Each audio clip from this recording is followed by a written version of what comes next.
Today we have a refreshed 2026 Infiniti QX60. In this video, I'll talk about what the changes are, what this thing is from a technical standpoint, how I feel about the interior space, and what it's like to drive it. So let's get started.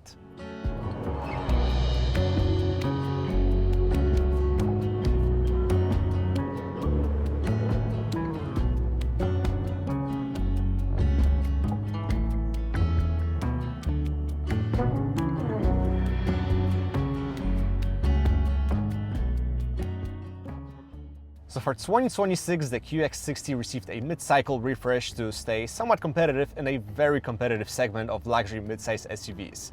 I mean, this thing has to rival cars like an Audi Q7, BMW X5, Volvo XC90, not to mention offerings from Lexus or Genesis, so we're talking about a pretty big segment. So what do they do to stay in the game? Well, typical stuff that manufacturers do when they refresh their cars. We got redesigned front and rear fascias, they added new color and wheel options, and put new technology, including a Google-based infotainment system and a ProPILOT Assist 2.1, which is Infiniti's hands-free semi-autonomous driving system. As a reminder, this car sits on a front-wheel drive platform shared with a Nissan Pathfinder, meaning we get a strut front suspension and a multi-link setup in the back, combined with non-adaptive dual-flow dampers. I can tell you right away that if we compare it to a BMW X5 or even a Volvo XC90, the QX60 is behind, as the European rivals offer adaptive suspension with air springs as an option. Here we don't get those, but on the other hand, Infiniti's setup means less complexity and lower maintenance costs, so you lose some, you win some. But there's another area where the QX60 falls behind, and it's the powertrain options. We only get a 2-liter turbocharged 4-cylinder, which makes 268 horsepower and 286 pound-feet of torque. No 6 or 8-cylinder options, not even a hybrid offering.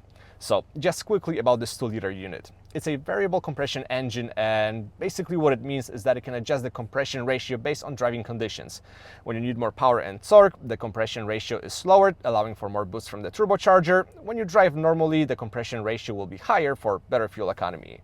I can already tell you though, if you expect some crazy MPG numbers, you will be disappointed. I averaged around 22 miles per gallon in the city, 28 on a highway, and 24-ish combined. And just for a comparison, a BMW X5 with a 3-liter 6-cylinder engine can average above 30 miles per gallon on a highway. What's good though is that unlike in the QX50, their smaller SUV which has a CVT, the QX60 features a conventional 9-speed automatic transmission provided by ZF. By default, this thing is front-wheel drive. All-wheel drive is a $2,000 option on Pure and Lux trims. Sport and Autograph get it at standard. So let's quickly talk about trims and pricing. The Pure trim opens up the lineup starting at $51,000. Then we have Lux for around 57 grand. Next up is Sport, starting at $62,000. And lastly, the Autograph can cost up to $72,000 fully loaded. Now, before we talk what it's like to drive this thing, let's take a look inside and talk about the interior space.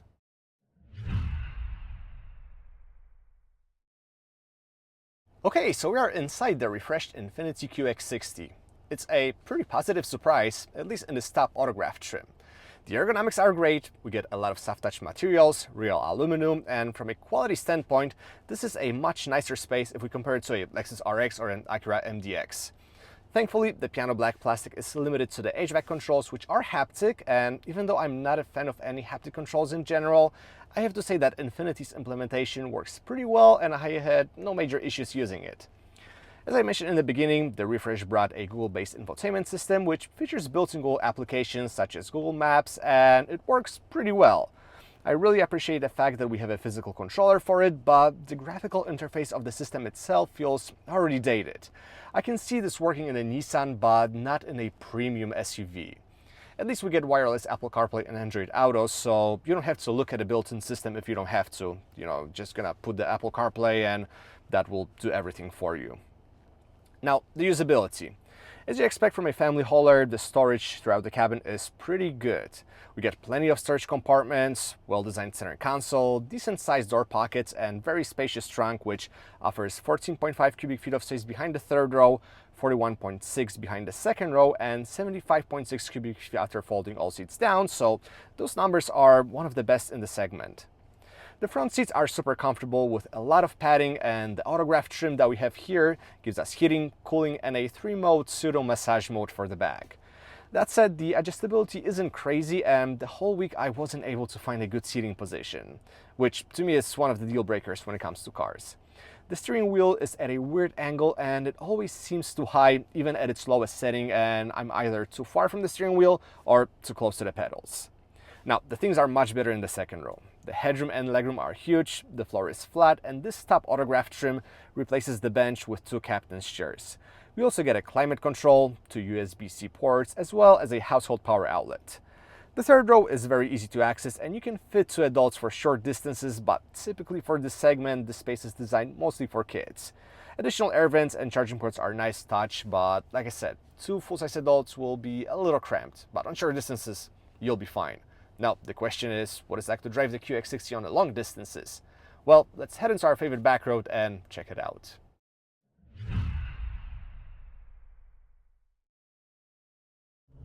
Okay, so we're behind the wheel of the Infiniti QX60. Do you guys remember the FX series of Infiniti? They were pretty cool SUVs. They had great design, pretty decent driving dynamics, and had 6 and 8-cylinder engines under the hood. Now, Infiniti has changed the direction which they're going in, and the QX60, I wouldn't even necessarily call it a successor of the FX series. But you know what, let's see if it at least does somewhat okay dynamically. Let's put it into sport mode. We have our drive mode selector here in the center console, so that's a plus. Let's floor it. Oh boy, that variable compression turbo engine is one of the least refined units I've driven in a while. Probably the worst 4-cylinder that's turbocharged that I've driven was 2.5 offered by GM and cars like a Traverse or a GMC Acadia, but this is no better. There is some inconsistency in power delivery. It's not the smoothest unit. I also wonder how much this has to do with that variable compression. And for a turbo engine, it doesn't have a lot of low-end torque. The engine really gets going about 4,000 RPM, and that's a little bit disappointing. In 2025, so a year before the facelift, Infiniti put that engine instead of the 3.5 V6 that was naturally aspirated that the QX60 initially had. They got rid of that, and I don't think that was a smart choice, especially when we talk about a premium luxury midsize SUV. The ZF 9-speed automatic transmission that sits on board is okay when it comes to shifts. It's quick to downshift, quick to upshift, but its logic isn't all that great, and I'm guessing that Infiniti wrote software for it because it is a very eco-friendly powertrain. Like, I'm in at 2,500 RPM. I want to downshift. Okay, good second when I do the kick down until transmission reacts and drops the gears. So when it comes to powertrain, definitely not driver's powertrain. Whereas we take those corners a little bit more aggressively, we can notice a big amount of lean and body roll. That's not what Infiniti used to be. I do understand that it is a midsize SUV, but Acura proved that midsize SUV can be somewhat fun to drive with their MDX. The steering is slow to respond, and we do have noticeable understeer. So this thing definitely doesn't like being driven aggressively. Let's go into the automatic mode, equivalent of comfort mode, and talk about what it's like to live with this thing on a daily basis. First off, ride quality is amazing. This thing does impact management pretty well. Whenever we hit potholes, expansion joints, and road imperfection, the suspension really nicely soaks them up. And a big plus is that this thing has 20-inch rims and only 20-inch rims. We have a good amount of sidewall, so we don't have to worry about damaging our tire, damaging our rim, and it also makes a good impact on the ride quality. The cabin's also pretty quiet. We have laminated side windows, but that's all we get. Obviously, the front windshield is also laminated, but no laminated side windows out back. But the noise level is pretty nice. You can tell that this is a more refined product, and when you drive it, it's pretty nice to drive as a daily. And I said in the interior impressions, I still cannot get used to the sitting position. The steering wheel is at a weird angle. Like, look how high you can raise it. But I wish I could lower it a little bit more so I could hold my hands like that. When it comes to technology, we have ProPILOT Assist in this fully loaded autograph trim. It's part of a package and it works okay.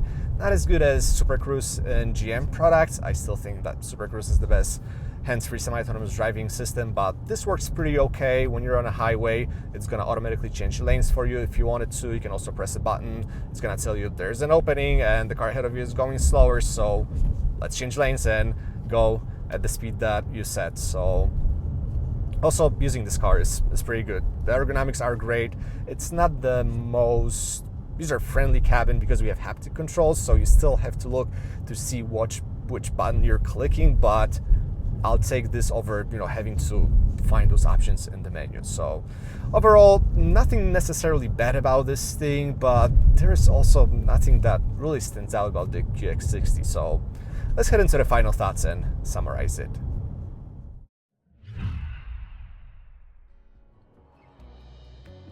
Okay, summing up the new Infiniti QX60. I don't want to be negative, but I really do question its existence in a world full of SUVs that are just better. I mean, you look at the BMW, Audi, Genesis, Lexus, all of those cars are objectively better, and the Infiniti doesn't bring much to the table. It costs a lot of money in the fully loaded trim. We're talking about $72,000, and we still get a front-wheel drive architecture, 2-liter 4-cylinder, and pretty average driving dynamics. Yes, it's comfortable, yes, it has pretty roomy cabin, but Mazda CX-90 offers that for $10,000 less, and at least it gets a 6-cylinder engine. Like I said, I'm not trying to be negative, and if you really like this thing, take it for a test drive, see what you think, but I just think there are better options in the segment.